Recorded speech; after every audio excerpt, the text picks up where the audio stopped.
James and the Giant Peach, Chapter 28. One by one, the travelers came out again onto the top of the peach and gazed carefully around. The moon was still shining as brightly as ever, and there were still plenty of huge, shimmering cloud mountains on all sides. But there were no cloud men in sight now. "The peach is leaking!" shouted the old green grasshopper, peering over the side. "It's full of holes, and the juice is dripping out everywhere." "That does it!" cried the earthworm. "If the peach is leaking, then we shall surely sink." "Don't be an ass," the centipede told him. "We're not in the water now." "Oh, look!" shouted the ladybug. "Look, look, look, look! Over there!" Everybody swung around to look. In the distance, and directly ahead of them, they now saw a most extraordinary sight. It was a kind of arc, a colossal, curvy-shaped thing that reached high up into the sky and came down again at both ends. The ends were resting upon a huge, flat cloud that was as big as a desert. "Now what in the world is that?" asked James. "It's a bridge." "It's an enormous hoop cut in half."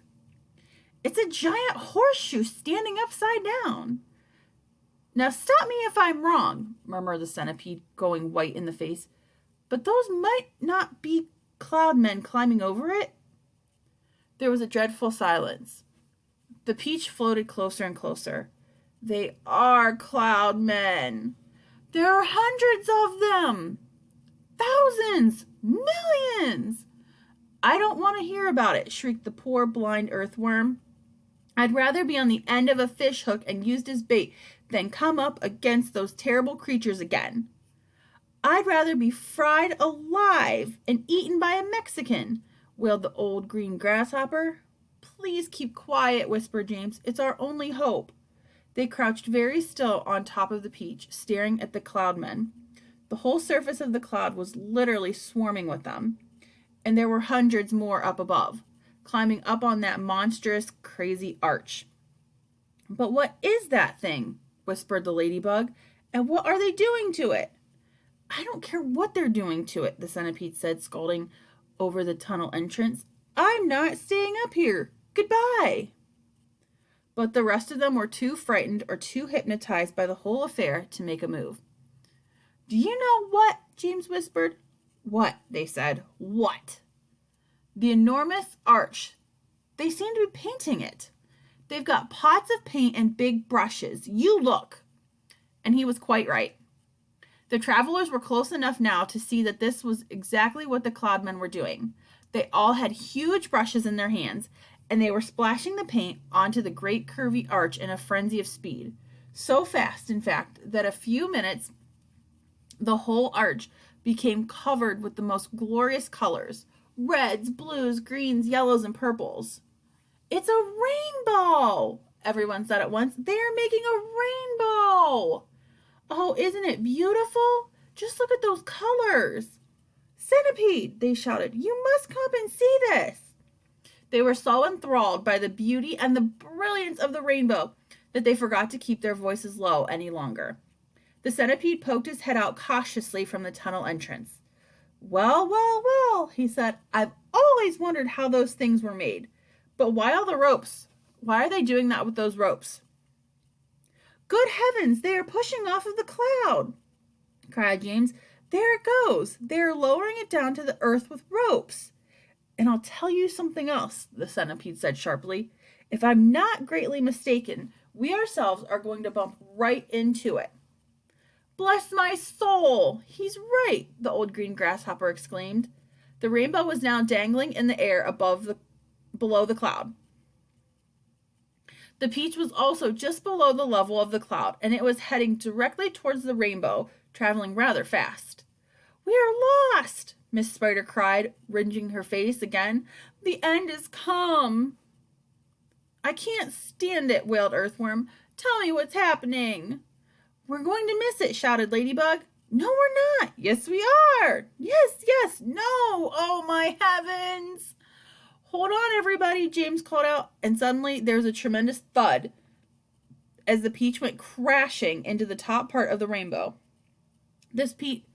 This was followed by an awful splintering noise as the enormous rainbow snapped right across the middle and became two separate pieces. The next thing that happened was extremely unfortunate. The ropes that the Cloudmen had been using for lowering the rainbow got tangled with the silk strings that went up from the peach to the seagulls. The peach was trapped. Panic and pandemonium broke out among the travelers, and James Henry Trotter, glancing up quickly, saw the faces of 1,000 furious cloudmen peering down at him over the edge of the cloud. The faces had almost no shape at all because of the white long hairs that covered them.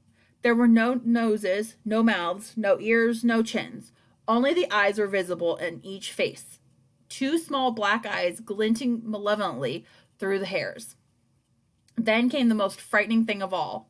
One cloudman, a huge, hairy creature who must have been 14 feet tall at least, suddenly stood up and made a tremendous leap off the side of the cloud, trying to get one of the silk strings above the peach.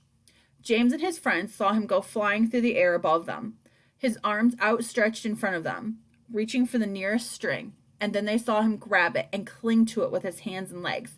And then, very, very slowly, hand over hand, he began to come down the string. "Mercy, help us, save us!" cried the ladybug. "He's coming down to eat us!" wailed the old green grasshopper. "Jump overboard!" "Then eat the earthworm first," shouted the centipede. "It's no good eating me. I'm full of bones like a kipper." "Centipede," yelled James, "quickly, bite through that string, the one he's coming down on." The centipede rushed over to the stem of the peach and took the silk string in his teeth and bit through it with one snap of his jaws. Immediately, far above them, a single seagull was seen to come away from the rest of the flock and go flying off with a long string trailing from its neck and clinging desperately to the end of the string. Shouting and cursing with fury was the huge hairy cloudman. Up and up he went, swinging across the moonlit sky, and James Henry Trotter, watching him with delight, said, "My goodness, he must weigh almost nothing at all for one seagull to be able to pull him up like that. He must be all hair and air." The rest of the cloudmen were so flabbergasted at seeing one of their company carried away in this manner that they let go of the ropes they were holding, and then, of course, down went the rainbow, both halves of it together, trembling toward the earth below. This freed the peach, which at once began sailing away from that terrible cloud. But the travelers were not in the clear yet.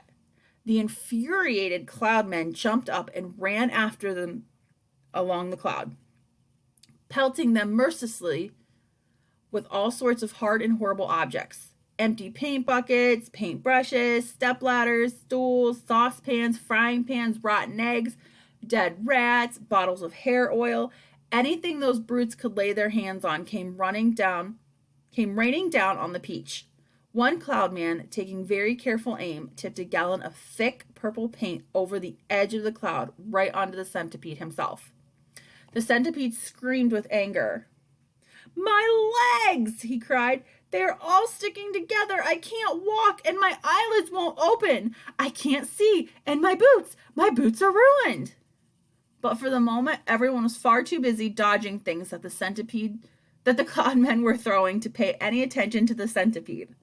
The paint was drying, he moaned. "It's getting hard. I can't move my legs. I can't move anything." "You can still move your mouth," the earthworm said, "and that is a great pity." "James," bawled the centipede, "please help me. Wash us off this paint. Scrape it off. Anything." Chapter 29. It seemed like a long time before the seagulls were able to pull the peach away from the horrible rainbow cloud, but they managed it at last, and then everyone gathered around the wretched centipede and began arguing about the best way to get the paint off his body. He really did look a sight. He was purple all over, and now that the paint was beginning to dry and harden, he was forced to sit very stiff and upright, as though he were encased in cement, and all 42 of his legs were sticking out straight in front of him like rods. He tried to say something, but his lips would not move, and all he could do now was make gurgling noises in his throat. The old green grasshopper reached out and touched him carefully on the stomach. But how could it have possibly dried so quickly? He asked. It's rainbow paint, James answered. Rainbow paint dries very quick and very hard. I detest paint, Miss Spider announced. It frightens me. It reminds me of Aunt Spiker, the late Aunt Spiker, I mean, because the last time she painted her kitchen ceiling, my poor darling grandmother stepped into it by mistake when it was still wet, and there she stuck. And all through the night we could hear her calling to us, saying, Help! Help! Help! And it was heartbreaking to listen to her. But what could we do? Not a thing until the next day when the paint had dried. And then, of course, we all rushed over to her and calmed her down and gave her some food. Believe it or not, she lived for 6 months like that, upside down on the ceiling with her legs stuck permanently in the paint. She really did. We fed her every day. We brought her fresh flies straight from the web. But then, on the 26th of April last, Aunt Sponge, the late Aunt Sponge, I mean, happened to glance up at the ceiling and spotted her. A spider! She cried. A disgusting spider! Quick! Fetch me the mop with the long handle. And then, oh, it was awful. I can't bear to think of it. Miss Spider wiped a tear and looked awfully sad at the centipede. You poor thing, she murmured. I do feel sorry for you. It'll never come off, the earthworm said brightly. Our centipede will never move again. He will turn into a statue, and we'll be able to shape him to put him in the middle of the lawn with a bird bath on top of his head. We could try peeling him like a banana, the old green grasshopper suggested, or rubbing him with sandpaper, the ladybug said.